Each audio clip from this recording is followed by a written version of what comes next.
It's very hard to move forward in a dynamic environment if you don't know where you've been.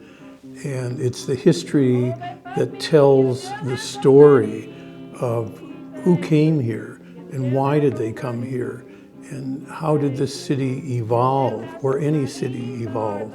And we tell that story visually through architecture, through historic buildings, remembering always that a building was designed and built for people.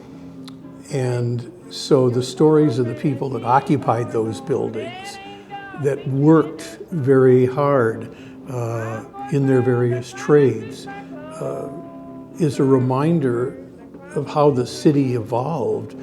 And sometimes there are lessons to be learned from the mistakes that were made over time. Every city is going to make mistakes.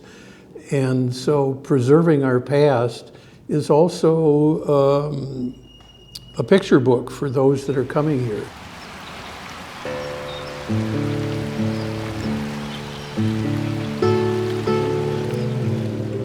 The culture of the Hohokam started in about 1000 AD and lasted for about 450 years, and didn't have horses, didn't have metal tools, and they built these canals and they engineered them. And even today, engineers will tell you that you couldn't make any improvement on what they did. Nobody's quite sure what caused them to abandon this. Probably drought, climate issues could have caused that change. The Native Americans are very good at managing land. Charles Christmas Sr. was born in Hopkinsville, Kentucky.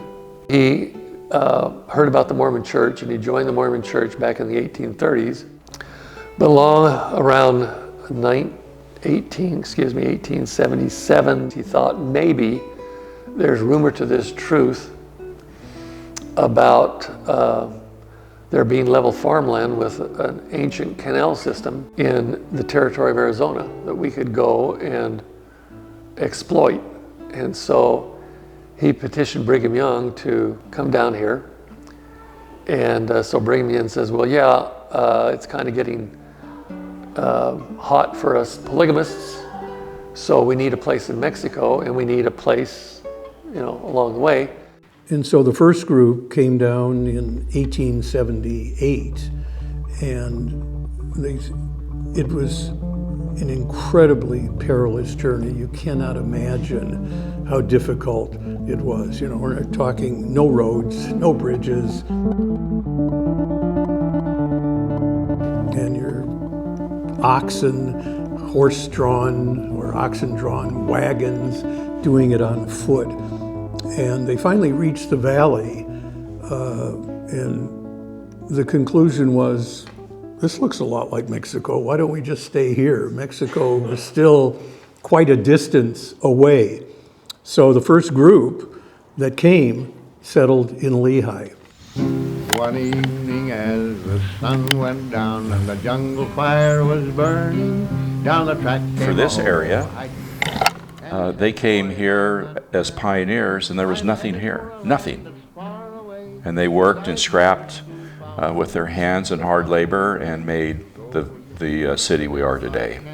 The famous quote there was their leader, Daniel Webster Jones, said, well, give me people who are so poor that they can't afford to come back. And then another delegation came down a year later, and the folks in Lehigh said, we welcome you, but there's just not enough room in this floodplain to accommodate everybody, but we think there's good potential up on the hill. So they settled up on the Mesa. May of 1877, my mother's family, my maternal side, left Utah in a pioneering wagon train, and it came to the Salt River Valley, which they knew where they wanted to come, and it took them about 87 days to come here. Then they started working here and getting water to the Mesa. So that was on my maternal side. If you're going to do agriculture, you want it to do close to the Salt River, and that's when they began to see the remnants of the old Hohokam prehistoric canals, and began to look at the canals, began to dig them out, and really assess the potential for agriculture. And that was the reason for, in addition to trying to spread the religion, they were here for agriculture.